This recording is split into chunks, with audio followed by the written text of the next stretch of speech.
About Joseph and how we are to be thankful for God's presence and not necessarily his provision. And so that's what I want to talk with you about today. We're in Genesis 39 verse 1 through 5, and it says, "Now Joseph had been taken down to Egypt, and Potiphar, an officer of Pharaoh, captain of the guard, an Egyptian, brought him from the Ishmaelites who had taken him down there. The Lord was with Joseph, and he was a successful man, and he was in the house of his master the Egyptian.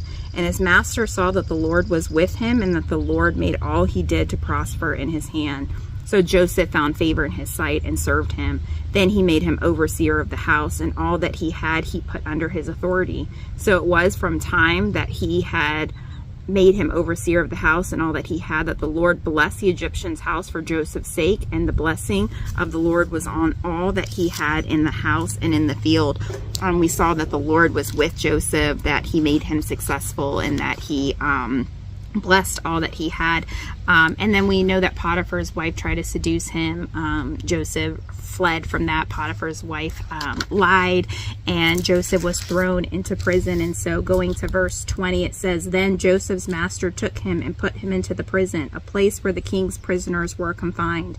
And he was there in the prison, but the Lord was with Joseph and showed him mercy and gave him favor in the sight of the keeper of the prison."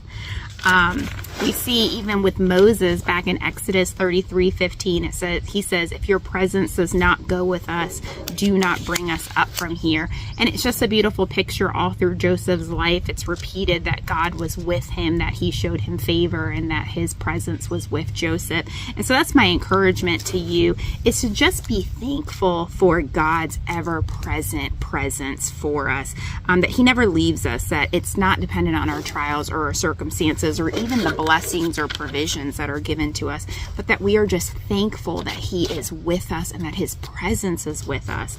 So we thank you, Lord, that you are with us, that we don't want to go anywhere if you are not going.